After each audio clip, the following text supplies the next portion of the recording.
8:21 ng hapon sa House B, nagbukas ng saloobin ng housemates na ilang pa rin sa isa't isa.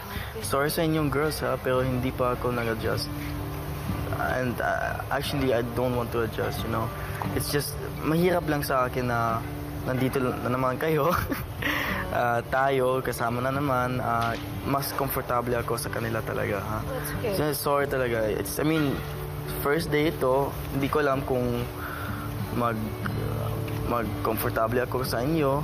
It's okay, Rob. If 100% Okay lang, Rob. Parang close yung heart natin na magkuhan. No?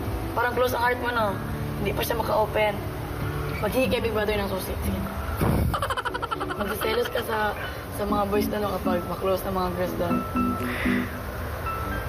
Oo. Pero sabi nila, ano, loyal sila sa mga boys dito. Talaga. Hanggang sa ibang bagay na nakasanayang gawin sa dating kasama, ilang pa rin sila.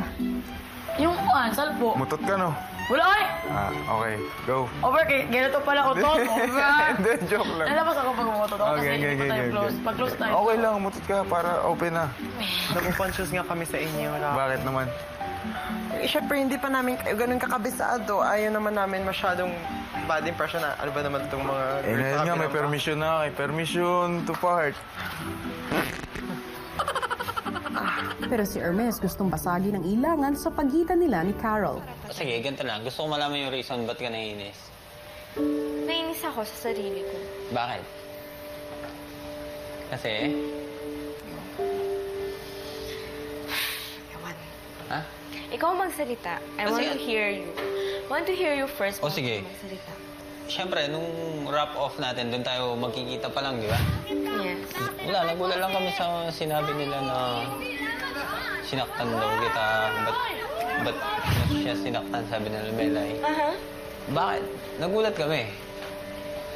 Oo, ano nangyari sa'yo? Hindi ko na alam eh. Sasabihin ko lang, hindi ako galit kay Mariel. Kung yun yung iniisip niya. Hindi ako galit sa kanya. Okay, wala akong kinaiinisan.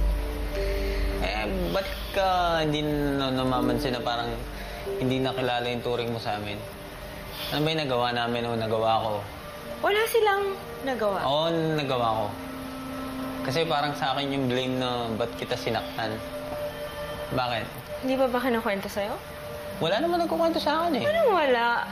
Kasi, Carol, wala naman tayong magagawa. Tayo na yung magkakasama dito. Hindi pwedeng ganyan na hindi tayo nag-uusap. Si Rob muna kakausapin ko. O, kausapin mo na. Ay, ka Rob, may sabihin ako. Nung when I was still in that house, parang, to be honest, I wasn't myself. I didn't open up that much. So, yun na nga, I just opened up kay Cathy talaga. At konti lang kay Tibo. And so I really felt good when I came here. To be honest, I miss Tibo. I miss talking with him. Even though I just kailangan ko mag-Tagalog sa kanya. Medyo mahirap sa akin. Kay Pojeng naman, ewan ko, I'll just have a little issue with him. Patuloy pa rin ang pagkamis ni Melay at Rika sa mga dating kasama. Bakit ganito ako mag-ala? Andyan lang man sila, di ba? Ang OA naman. Pag ako nasusuffocate, bakit ganito feelings ko dahil? Hinahanap ko si Jason. Ako? Bakit? Sinusunod kita na naman. Ibig sabihin. Bakit ko siya hinahanap? Hindi ko siya pwedeng hanapin dahil... Ang ginakuan ko lang yung heart ko, parang andito pa yung luha, parang gusto pa yung lumabas. Kasi na lumabas ka pa mismo one time na para tapos na. Ano yung mga namimiss mo kay Jason? Ano magkatawa-katawa na ako. Ang mga binuang sa isa't isa. Yung ginugulo niya ako. Kahit minsan nagagalit na ako. Gawin na lang sa akin. Hindi ko na pala napapansin niya. Close na pala kami. Over. Miss ko pagtawag niya sa Isay.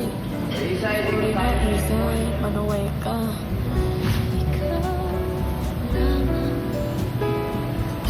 Ewan ko lang. Pangit. Ako iiyak. Kasi nagmamahal ka. Hindi mo lang umamin na nagmamahal ko. Ba't ayaw mo umamin? alam naman ng buong mundo, no? Alam na ng buong mundo, feeling mo. Feeling mo alam na ng buong mundo, no? Nakita ko na ako yung namahal ko siya, no? Kaya hindi niya ako mahal.